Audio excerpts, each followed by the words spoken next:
It was supposed to be a routine flight, a simple end to a busy week. But for Chief Justice Alexis Morgan, what was about to unfold would test not just her patience, but everything she believed in. The day had started like any other, quiet, controlled, predictable. Alexis stood among a sea of travelers at a bustling airport, her thoughts on the important case she had just finished. The smooth fabric of her slacks and the comfortable yet elegant blouse she wore were more than just clothes. They were the armor of a woman who had worked her entire life to reach the top of the judicial system. Her leather bag, carefully chosen for practicality and style, rested by her side as she scrolled through her tablet, reviewing her notes. She was the picture of composure, like a judge who had seen it all, navigating a system designed to be fair, to be just. The flight to Washington was just the beginning of her weekend, a quiet time away from the courts, from the noise. She was looking forward to the peace, to the time when her role as a judge would be put aside for just a moment. The terminal buzzed around her, voices rising and falling, the soft shuffle of shoes on the floor, the endless flow of travelers coming and going. It was a typical Friday afternoon at the airport, yet Alexis, surrounded by so many different lives, felt strangely isolated. She was used to being one of the most powerful people in any room she entered, but today she was just another passenger in a sea of people. As she waited in line, she didn't know that a storm was brewing. She didn't know that one glance from a person who didn't understand her place in the world would set off a chain of events that would bring her into conflict with everything she stood for. All it took was one person, a wealthy white woman named Karen Clark, to make a judgment about Alexis that would change everything. Karen Clark stood nearby, a vision of impatience. Her expensive suit shimmered under the terminal lights, the diamonds on her neck and wrists catching the eye of anyone who looked her way. She was used to being noticed, used to commanding attention, and used to people bending to her will. But when her eyes fell on Alexis, something inside her shifted. A slight frown formed on her face as she looked Alexis up and down. How could someone like her be in the same priority line? How could a black woman, dressed in business attire but not quite matching the luxury of her own, possibly belong there? It wasn't just a glance, it was a judgment. The longer Karen stared, the more the judgment solidified into something deeper, something darker. She muttered something under her breath, but it wasn't meant for Alexis. It was meant for anyone who would hear, a statement about the state of the world, a world that in Karen's eyes was meant for people like her, people who had earned their place, who didn't have to explain themselves. Alexis didn't hear the words, but she felt the weight of them. She'd felt it before, the cold, unspoken message that said she didn't belong, that she didn't deserve the position she held. At first, Karen's words were quiet, almost like a hiss to herself, but as her irritation grew, she couldn't keep it in. "Look at that," she whispered, loud enough for the few people around her to hear. "Another one of them acting like she belongs in business class." The judgment dripped from her words, coating everything they touched. She didn't know Alexis, didn't care to know her. To Karen, this was just another black woman, out of place, looking for attention she didn't deserve. Her gaze locked on Alexis as if daring her to do something, anything, that would justify her growing disdain. But Alexis, unfazed, simply kept to herself. She had heard it all before. Karen, unsatisfied with her silent disapproval, decided to take matters into her own hands. She moved up to the counter, her heels clicking loudly on the floor, a deliberate march toward the gate agent. "Excuse me," Karen called, her voice cutting through the noise of the airport, sharp and commanding. "Why are people like that allowed to board ahead of me? She's not even dressed properly. She doesn't belong in business class." The agent blinked, taken aback by the sudden confrontation. But Karen wasn't finished. "She's been eyeing my bags the entire time. I'm afraid she's going to steal something. You need to check her." Her words were designed to provoke, to plant doubt and fear in the mind of anyone who would listen. The agent tried to protest, explaining the standard boarding procedures, that everyone in the priority line was allowed to board in that order. But Karen wouldn't hear it. her face twisted into a frown, her lips tight with dissatisfaction. She kept pushing, her voice growing louder, accusing Alexis of suspicious behavior that was based entirely on her race. That was when Officer Michael Barnes and Officer John Miller, two airport officers nearby, turned their attention to the scene. Barnes was older, his graying hair and tired eyes revealing a man who had seen it all, but whose biases had never been challenged. Miller, his younger partner, followed Barnes's lead, eager to show that he could handle the situation, that he could keep the peace by following the orders of a clearly distressed passenger. The two officers approached not with caution, but with the confidence that they were in control. They didn't question Karen's story. Why would they? She was a well-dressed white woman, and Alexis, in their eyes, was the outlier. She didn't fit the profile of someone who deserved respect. "Ma'am," Officer Barnes said, his tone flat yet stern, "can you step out of line, please? We need to talk to you for a moment." Alexis, caught off guard, glanced at the two officers before looking back at Karen, who stood with her arms folded, a satisfied smile playing on her lips. Alexis didn't know what was happening, but she could feel the eyes of the people around her shift toward her. The crowd's silence was deafening, a subtle but unmistakable judgment hanging in the air. Alexis did as she was asked, stepping aside.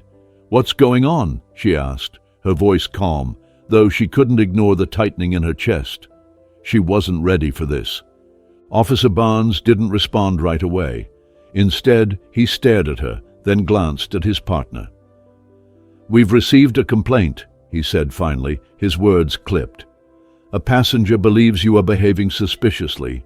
We need to see your ID and boarding pass for inspection." The accusation hung in the air, heavy with unspoken assumptions. Alexis raised an eyebrow, her grip on her composure tightening. "Suspicious?" she asked, her voice unwavering. "I've been standing in line, waiting to board my flight like everyone else. I'm not sure what exactly you're accusing me of." But before she could continue, Officer Miller, who had been growing increasingly agitated, interrupted. "Don't ask so many questions. We're just doing our job. Just hand over your papers," he snapped. His tone was disrespectful, his words laced with hostility, and it was then that Alexis realized this wasn't about following procedure. It was about power, about control, about reinforcing the idea that people like her were meant to stay in their place. As Alexis handed over her identification and boarding pass, she could see the subtle shift in Barnes's expression. He looked at her documents, then back at her. A slight smirk tugged at the corner of his lips as he sneered, "Business class, huh?" He didn't even finish the sentence, the implication clear in his gaze. "What do you do for a living?" he asked next, his voice dripping with condescension. Alexis felt the sting of his words, but she didn't flinch. She knew what was happening. This wasn't about her ticket. It was about her skin color, her presence in a space where they believed she didn't belong. "I'm a federal judge," she replied, her voice steady, her gaze unwavering. But even as she said it, she knew that nothing would change. In their eyes, she would always be the other, the person who didn't deserve what she had earned. "Are you sure this is your ticket?" Officer Miller pressed, his voice rising with suspicion. Alexis met his gaze, her mind already calculating the next steps. "Yes, I'm sure. Now, if you're finished questioning me based on no actual evidence, I would like my documents back." But the officers weren't finished. They were just getting started. Alexis took a steady breath, her patience now hanging by a thread as Officer Barnes continued to scrutinize her ticket. His eyes traced the words, pausing over her name before moving down to the class of service she had purchased. A smirk tugged at the corner of his lips, a knowing expression that spoke volumes. He could hardly believe his eyes. "Business class, huh?" His words were more of an accusation than a question, his tone thick with disdain. It wasn't just disbelief. He was mocking her, as if the very idea that someone like her could afford such a ticket was absurd. Alexis could feel the sting of his words, but she remained calm. She had been through worse, faced bigger challenges in courtrooms where stakes were far higher than this. But this was different. This wasn't a legal case. It was personal. It was a confrontation with something that had followed her entire life. The weight of people who believed she didn't belong where she had worked so hard to be. "How did someone like you even manage this?" Officer Barnes pressed, the underlying racism barely masked by the facade of professionalism. His voice dropped, his words wrapped in judgment. Alexis knew exactly what he meant. He wasn't just questioning her ability to afford the ticket, he was questioning her very right to exist in that space. She had seen it before, felt it before, in subtle comments, in looks of disbelief when people found out who she was. But today, standing in the middle of the terminal, surrounded by people who remained silent, those looks were turning into something far more dangerous. She didn't respond immediately. There was no point. The question wasn't about her ticket, it was about her. It was about the fact that she was a black woman in a position of power, and in the eyes of these officers, she shouldn't be there. Officer Miller stepped forward, his impatience more evident than his partner's. "You got a lot of questions, ma'am," he said, his voice gruff, as if to imply that she was the one causing trouble. "If we're asking for your ID, you hand it over and keep quiet. No need to make this harder than it needs to be." His words stung, but Alexis refused to show any weakness. She could feel the anger bubbling under her skin, but she knew that reacting would only give them the ammunition they needed to escalate things. She had to stay calm. She had to remain in control. "This is ridiculous," Alexis said, her voice steady despite the turmoil she was feeling. "I'm not breaking any laws, and I don't need to justify my presence here to either of you. I'm simply trying to board my flight like everyone else. But if you're so concerned, then perhaps we should involve someone who can actually handle this appropriately." She took a step back, as though distancing herself from the officer's petty scrutiny. She wasn't afraid of them. She was not afraid of anyone, but she was done being treated like a criminal for something she had no control over. "Ma'am, that's enough," Officer Barnes snapped, his patience clearly wearing thin. "We're just doing our job. It's not our fault you're acting suspicious. Just do what we say and don't cause a scene." He said it like an order, but the way his voice trembled just slightly revealed his underlying uncertainty. Deep down, he knew this wasn't right, but the facade of authority was too strong. He couldn't back down now, not in front of his partner, not in front of the growing crowd that was beginning to notice the tension. Alexis shook her head, her anger rising. "You want to question me? You want to hold me up for something that isn't even real? Fine. But don't you dare talk to me like I'm a criminal. I have rights. I demand to be treated with respect. You want my identification? You want my boarding pass? You've got it. But what you don't have is the right to violate my dignity. So go ahead, do your job, but you better know exactly what you're doing." She handed her identification and boarding pass back over to Officer Barnes. Her fingers brushed against his as he took the documents, and for the briefest moment, she saw a flicker of uncertainty cross his face. It was too little, too late. But Officer Barnes wasn't finished. His eyes scanned her documents with barely concealed skepticism. "Audrey Morgan, Chief Justice of the United States Court of Appeals." "Interesting," he muttered, as if testing the name for validity. His tone was dismissive, not acknowledging the gravity of the title he'd just read. "What do you think you're doing, playing the law card?" he sneered. "Just because you have a title doesn't mean you get to break the rules. You think you can walk around here looking down on us?" His voice was full of venom now. Her title wasn't something to be thrown around lightly. It wasn't a card to be played. It was a responsibility, a weight she had carried for years, one she had earned through years of hard work and sacrifice. But now, in the eyes of these officers, it was a weapon they couldn't even comprehend. "You don't get to talk to me like that," she said, her voice growing sharper. "I'm not a criminal. I'm not here for your petty judgments. I'm here because I paid for a ticket. I'm here because I belong on this flight just as much as anyone else. Now, I expect you to treat me like a human being." Officer Miller's eyes narrowed, his posture stiffening as he looked Alexis over. It wasn't just about the questioning anymore. It was about making her feel small. He stepped closer, his voice rising. "You're getting too defiant, ma'am. We don't like people who think they're above us." The threat was clear now. More than just a show of power. It was personal. They had been pushed too far, and now they were determined to put her in her place. "You don't scare me," Alexis said. She could feel the blood rising in her cheeks, her anger building, but she refused to let it overtake her. She would not give them that satisfaction. "And I'm not afraid of either one of you. What I am afraid of is what this moment represents. The fact that in this country, people like you still think they can get away with this behavior. You don't own this airport.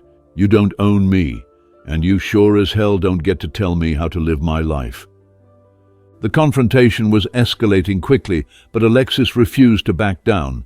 She could feel the heat of the situation rising, and the attention of the passengers around her only made it worse. A few glanced nervously at each other, but no one dared to step in. No one dared to speak up. They were all witnesses to what was unfolding, but none of them had the courage to intervene. That was when it happened. Officer Barnes reached out, grabbing her arm with more force than necessary. His grip tightened as he tried to pull her away from the crowd. "Enough," he barked, his voice now filled with authority. "You're coming with us." His hand closed around her wrist, and Alexis could feel the pressure building. Her immediate reaction was not to resist, but to stand firm, to remain unshaken. She knew this was about to escalate into something much bigger than a simple misunderstanding. "Let go of me," Alexis said, her voice clear and forceful. "You have no right to do this. You have no grounds to detain me." But the more she spoke, the tighter their hold on her became. Officer Miller was already reaching for his handcuffs, ready to make an example of her. The moment she resisted, just a tiny movement, an attempt to pull her arm away, they would have the justification they needed. "You're not getting on that flight," Officer Barnes said, his face twisted in a combination of anger and determination. "And if you make this more difficult, we'll take you in for disorderly conduct." His words hung in the air, heavy with the threat of something much more severe. But Alexis was done trying to explain herself. She knew the situation was beyond reasoning. These men weren't interested in truth. They weren't interested in fairness. They had already made their decision, and now they would act on it. Without another word, Officer Miller stepped forward, forcing her arm behind her back. The cold metal of the handcuffs clicked into place, sending a shockwave of humiliation through Alexis's chest. The sharp sting of the cuffs digging into her skin only made it worse. The officers were enjoying this. They were savoring the power they had over her, and she knew that in this moment they wouldn't stop until they had broken her spirit, until they had taught her a lesson about who was truly in control. But as they began to walk her toward the back of the terminal, Alexis's mind was already moving. This wasn't just about a ticket. This wasn't just about the officers. This was about something much bigger. She had spent her life fighting for justice, and now she would have to fight for herself. It wasn't over. Not yet. As Alexis was led through the crowded terminal, her heart pounded in her chest, but her face remained a mask of composure. The officers' tight grips on her arms only heightened the feeling of humiliation, and the cold metal of the handcuffs bit into her skin, but she refused to let them see how much it hurt. Every step she took felt heavier than the last as she walked toward the back of the airport, past the stares and whispers of those who had been watching the scene unfold. The shame she felt was not just for herself, but for what it meant, what it represented. She wasn't just a passenger being unfairly treated, she was a symbol of something much bigger. As she walked, Alexis could feel the weight of their eyes on her. Some of them looked on with pity, others with confusion, but a few wore expressions of disdain. She wondered if they realized what was happening, or if they just saw a black woman being escorted away by two white police officers. They didn't know who she was, but soon they would. As they reached the security checkpoint, Officer Barnes and Officer Miller continued to speak to each other in low, hurried voices, as though they thought their actions might somehow be justified. They were oblivious to the gravity of what they had done. To them, this was just a matter of maintaining order, power over someone they believed didn't belong where she was. But Alexis could hear their muttered words, could sense their unease. The arrogance, the smugness that had been evident earlier in their actions were starting to dissipate. As they passed through the security area, the other officers at the station barely spared a glance at them, treating their arrival as an ordinary occurrence. No one knew what was really happening. No one realized that they were about to make the biggest mistake of their lives. Inside the small, sterile office, Alexis was ushered into a seat. The room smelled of stale coffee and cleaning supplies, the cold, impersonal air making her even more uncomfortable. The officers stood a little farther away now, their earlier bravado replaced by a quiet tension. It was as if they knew something was wrong, but were still unwilling to acknowledge it. They were trying to play it cool, acting as though this was just another arrest, another day on the job. But Alexis knew better. She could see the sweat on their foreheads, the way their hands fidgeted with their badges, the nervous glances they exchanged when they thought no one was looking. The fear was starting to sink in, but it wasn't fear for her. It was fear for themselves, fear of the truth coming out. Alexis sat still, her back straight, her gaze unwavering. She refused to let them see her flinch, refused to let them feel any sense of triumph. Her mind raced, calculating her next move. She knew that getting angry, getting emotional would only play into their hands. They wanted her to react. They wanted to see her break down. But she wasn't going to give them that satisfaction. Instead, she focused on the cold clarity that had guided her throughout her career as a judge. It was the same clarity that had helped her navigate the most difficult cases, the same clarity that had kept her grounded when others had tried to undermine her. She wasn't going to let this moment define her. She wasn't going to let them win. After a few minutes, Officer Barnes stepped forward, his face pale, his usual self-assuredness now replaced with a nervous tension. "Ma'am," he began, his voice softer than before but still thick with condescension. "We've had a little misunderstanding here. We just need to get some more information, and then we'll have you on your way." He looked at her, trying to read her face, trying to gauge her reaction. Alexis didn't respond. She just stared at him, her gaze unflinching, her expression a perfect mask of calm. "Listen," he continued, stumbling over his words as if searching for a way to salvage some control of the situation.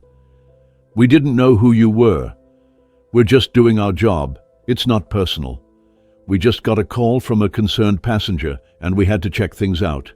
There's no harm done, right?" The words hung in the air, and for a moment Alexis thought he might actually believe what he was saying. But she wasn't fooled. She had been in too many courtrooms, dealt with too many people who thought they could explain away their actions with empty words. "It's not personal," he said, as if that made any difference. But Alexis wasn't interested in hearing excuses. She wasn't interested in their apologies or their explanations. What mattered now was what happened next. What mattered was accountability. "You're right about one thing," she said, her voice cold and clear. "It's not personal. It's systemic. This isn't just about me, and it's not about what happened here today. This is about the way people like you treat people like me every day, with the assumption that we don't belong, with the belief that we're somehow less than you. And that, Officer Barnes, is what's personal." The words landed like a slap, sharp and precise. Officer Barnes took a step back, clearly shaken by her response. But before he could speak again, Alexis turned her attention to Officer Miller, who had been standing silently, his eyes flickering between the two of them. "And you," she said, her voice low but filled with authority, "you've been complicit in this from the beginning. Don't think for a second that you get to play innocent." Miller flinched, his eyes widening. "We didn't—" "I don't need you to explain yourself," Alexis interrupted, her tone unwavering. "What you did was wrong. What you said was wrong. And now you'll answer for it." She paused, letting the weight of her words sink in before continuing. "I don't want an apology. I don't want some vague promise that we'll do better next time. What I want is a real investigation. I want answers. and I want you two to understand the consequences of what you've done, not just to me, but to the people you swore to protect." Officer Barnes was still silent, his face flushed with shame, but Alexis didn't care. He could be silent all he wanted, but he couldn't erase what had happened. He couldn't erase the feeling of being handcuffed in front of a crowd, of being publicly humiliated for no reason other than the color of her skin. She had been reduced to a suspect, a criminal in their eyes, simply because she didn't fit their narrow view of who should be allowed in business class. She had been nothing more than a target for their prejudice, and they had taken the bait. At that moment, the door to the office opened, and the sound of footsteps echoed down the hallway. Alexis turned her head, and she could see the shadow of someone approaching. The air seemed to shift as the door swung open wider. More people were coming, and they were not here for small talk. The airport police chief stepped in first, followed by several senior officers, their expressions tense. It was clear they were all aware of the gravity of the situation. They knew something had gone terribly wrong, and they knew the consequences were going to be severe. Behind them, federal agents had already arrived, their badges gleaming in the harsh fluorescent lights. They weren't here for routine matters. They were here because Alexis Morgan was not just a regular passenger. She was a Chief Justice, and this wasn't just any case. This was going to be a public reckoning. "Chief Justice Morgan," the airport police chief said, bowing his head in respect, "we are deeply sorry for what has happened here. I assure you this will be handled with the utmost seriousness." He gestured to the other officers behind him, who were all silent, their eyes focused on the ground. "We will be conducting a full investigation, and I personally guarantee that this will not be swept under the rug." Alexis stood, her posture regal, her expression unyielding. "It's too late for apologies," she said, her voice firm. "What I want now is action. You can investigate all you want, but what's more important is that you hold these officers accountable for what they've done. The system is broken, and it's people like them who perpetuate it. They need to be held responsible, and if that means legal action, so be it." The room was silent, the weight of her words hanging heavily in the air. The officers who had once seemed so sure of themselves were now trembling, their faces pale with fear. They had no idea what they had just triggered. They had no idea that by attacking her, they had awakened something much bigger than themselves. What they didn't realize was that the fight they had started was about to escalate into something far beyond their control. The ripple of chaos caused by the arrest of Chief Justice Alexis Morgan was only just beginning to be felt. News spread quickly, from the airport terminal to the higher echelons of law enforcement. The incident had shattered the carefully constructed illusion of power and control that officers Barnes and Miller had relied on. The first wave of realization hit them as the investigation began to unfold, and their once confident demeanor crumbled into nothing more than fear. Alexis had been handcuffed, humiliated, and subjected to their unwarranted actions, but what they hadn't realized was the sheer weight of the person they had targeted. A federal judge, one of the highest positions in the land, was not someone to be treated lightly, no matter the circumstances. As the hours passed and Alexis's case gained more attention, the officer's world was quickly collapsing. In the small, dimly lit airport police station, Officer Barnes sat, his head bowed low, his hands trembling. His partner, Officer Miller, had barely spoken since the moment Alexis revealed her title. The reality of their mistake, the magnitude of their failure, began to sink in, and they knew their careers, their lives as they knew them, were hanging by a thread. They had been so sure, so smug in their authority, and now they found themselves the subjects of a full-blown investigation that threatened to unravel everything. The officers could hear the murmurs of other airport staff and police officers, their words filled with judgment. There was no denying that something had gone terribly wrong. But now there was no going back. It wasn't just about their jobs anymore. It was about the deeper consequences of their actions, actions that were rooted in something much uglier than mere incompetence. They had targeted a woman because of the color of her skin, assuming that she didn't belong, assuming that her authority, her position, was an anomaly they could dismiss. They had taken the bait. They had reacted to a provocation that was not even their own. The mental calculus was simple. One disgruntled passenger had made an accusation, and without a shred of evidence, they had decided to act. They had forgotten their duty to uphold justice and law, and instead, they had taken matters into their own hands, driven by prejudice and a toxic sense of superiority. The realization of what they had done gnawed at their insides. They could already feel the pressure building, the inevitable consequences that would soon catch up with them. But for Alexis, the nightmare was far from over. As the officer's fear began to grow, so did hers. She had always been a woman who prided herself on the ability to stay calm in the face of adversity, to remain steadfast in her pursuit of justice. But now she wasn't just a judge anymore. She was a victim of a broken system, a system that had allowed these men to use their power to hurt others. Alexis knew that she could not walk away from this, not without making sure that the right thing was done, not without ensuring that those responsible were held accountable. She had experienced firsthand how quickly things could spiral out of control when those in power let their biases run unchecked. It was now clear to her that the fight ahead wasn't just about her. It was about a larger issue, about holding law enforcement accountable for actions that violated the very principles they were sworn to protect. The investigation into the actions of Officer Barnes and Officer Miller unfolded with a speed that left them both blindsided.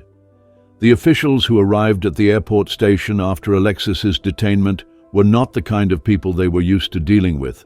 The airport police chief, the agents from the federal government, and the high-ranking officials from the Court of Appeals, all of them were focused. All of them knew the stakes. They weren't here to handle a simple misunderstanding. They were here because the moment Alexis's title had been revealed, they had realized the gravity of the situation. The people around Alexis, people who were supposed to be her allies, had suddenly become the ones who would decide her fate. They moved quickly, gathering every detail, interviewing every witness, collecting all available evidence, from the security footage at Gate B12 to the body camera footage of the officers involved. There was no room for doubt. The truth was clear, and the officers were now facing a mountain of evidence that painted a damning picture of abuse of power, racial discrimination, and unlawful detention. The investigation was swift, thorough, and unrelenting. Alexis's testimony was the cornerstone of the case, and with each passing hour, the officers' chances of evading the consequences of their actions grew slimmer. They had been careless, reckless, and had underestimated the potential fallout of their actions. But more than that, they had been blinded by their own prejudices that had led them to target Alexis in the first place. The realization that they had arrested one of the most powerful figures in the judicial system was the hardest pill to swallow. It was no longer about a simple interaction gone wrong. This was a violation of the very fabric of justice, a blatant abuse of power that could not and would not be ignored. As the pressure mounted, it was clear that this was not just about the officers losing their jobs. It was about much more than that. The U.S. Attorney's Office, realizing the severity of the situation, decided to press criminal charges against Officer Barnes and Officer Miller. They were charged with violating Alexis's civil rights, unlawful detention, and misconduct while on duty. The case was not going to disappear quietly, not this time. The officers were facing the very real possibility of jail time. Their careers were destroyed, their livelihoods were gone. But it wasn't just their professional lives that were at stake. Their personal lives, everything they had worked for, everything they had built, was now in jeopardy. The trial that followed was a spectacle, a public reckoning that drew the eyes of the nation. The prosecution's case was airtight. The security footage, the body camera footage, and the testimonies of witnesses painted a clear picture of abuse, discrimination, and an utter failure to follow protocol. Alexis's own testimony was calm and measured, but it was also unwavering. She spoke with the authority of someone who had seen the worst of the justice system and knew exactly what was at stake. She didn't want vengeance. She wanted accountability. She wanted to ensure that what had happened to her would never happen to anyone else. The jury listened, the weight of the evidence undeniable, and it wasn't long before the verdict was clear. Officer Barnes and Officer Miller were found guilty on all charges. The judge who oversaw the case did not mince words during sentencing. He emphasized the importance of trust between law enforcement and the communities they served, and the consequences that came with breaking that trust. He spoke about the long-lasting damage caused by actions rooted in racial prejudice and the need to send a message that such behavior would not be tolerated. The sentence was harsh. Both officers were sentenced to 4 years in federal prison. It wasn't a light sentence, but it was a necessary one. It was a message to anyone who thought they could use their badge as a tool to violate the rights of others. As the gavel fell, the courtroom was silent. For Officer Barnes and Officer Miller, their world had crumbled, and they now had to face the consequences of their actions. But for Alexis, the victory felt hollow. It was justice, yes, but it wasn't enough. No amount of legal victories would undo the damage that had been done to her that day at the airport. The pain, the humiliation, those were things she would never fully erase from her memory. Yet, in the end, the system had worked.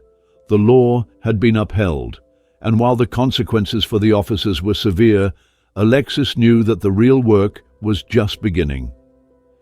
In the weeks that followed, the impact of the case rippled through the legal community and beyond. The story of Alexis Morgan's wrongful arrest became a symbol of the fight against racial injustice in law enforcement. The case sparked discussions about the need for reform, about the importance of accountability, and about the ways in which implicit bias could still warp the actions of those meant to protect and serve. But for Alexis, it was also a reminder of why she had become a judge in the first place, to fight for fairness, for equality, for justice. The journey ahead was long, and it would be filled with challenges. But Alexis Morgan wasn't backing down. Not now, not ever. And with that, the story of her battle was far from over.